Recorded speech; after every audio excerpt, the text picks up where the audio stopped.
Thank you very much. Howdy folks and welcome to Verum Ad Potentia, where we speak truth to power.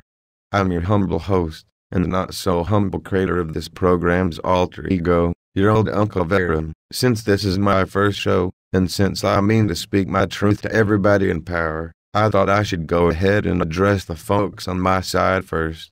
A while back, a friend of mine who happens to be openly gay, and who self-identifies politically as leaning left, and who knows that I self-identify as a Christian conservative, asked my opinion on the topic of gay marriage. Now, when I say that I self-identify as a Christian, perhaps I should explain that I mean that I consider myself to be a true believing, non-denominational, Bible-based, evangelical, Christian zealot, or what the secular progressives like to refer to as a religious nut. And to be fair, I honestly believe that Jesus is the direct Son of God, born to a virgin of the line of David, who was crucified, died, and was resurrected, to pay the price for my personal sins. So I can see where they might get the impression that I might not be completely stable, and when I say that I self-identify as a conservative, perhaps I should explain that I mean that I consider myself to be about as far right as one can go on the political spectrum and still be attached to the metaphorical eagle.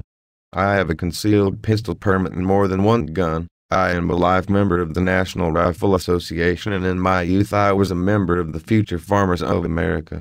I am so patriotic that I get so emotionally choked up when I hear the national anthem that Glenn Beck calls me a crybaby.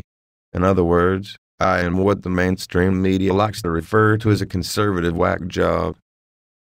Having said all of that, I'll go ahead and get back to the topic of today's show, which, in case you haven't figured it out yet, is my view on gay marriage. Speaking as a religious nut, I believe that the single greatest gift God gave mankind was free will, without which the gift of sentence would be pointless if not downright cruel, and the gift of the Christ's forgiveness would be unneeded. And so I wonder, by what right do I or does anybody else claim to deny any other child of God that same gift that I hold so dear? And, speaking as a conservative whack job, I believe that many men and women sacrifice their time, limbs and very life itself, on the altar of freedom in order to secure and defend the First Amendment right of each citizen to worship their own understanding of God according to the dictates of their own conscience, so long as doing so does not infringe upon the rights of others to do likewise. Yes, I do believe that my Bible told me not to engage in homosexual sex, but I know that it also told me to judge not,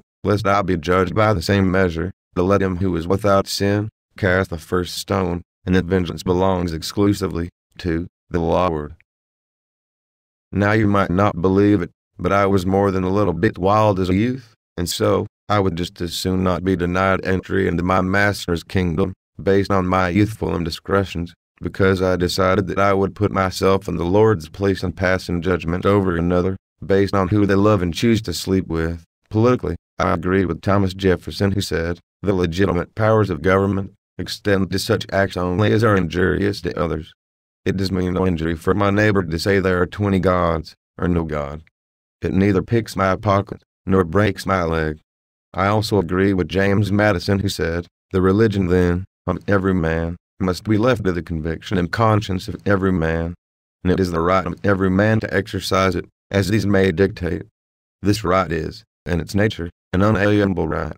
Thus, as both a Christian and as a conservative, I fully support the right of any consenting adult to marry any other consenting adult, or adults, their individual or collective hearts may desire, for so long as doing so is not used as a tool or weapon to attack or punish those who cannot, in good conscience, officiate over such a union according to their own faith. Now if you're either a self-identifying Christian or conservative, and you disagree with the views I have expressed here today, please tell me where I have gone off the tracks. But consider this first, is not the core of Christianity love? Love of God, love of one's neighbors, and even love of one's enemies? Is not the core of conservatism maximum individual liberty, with a minimum of governmental interference? May God bless y'all, and may God bless America, and the men and women who keep us safe and free. I am eternally in your debt. Thank you all for your time and interest, and I hope you will join me again for the next episode of Verum Ad Potentia.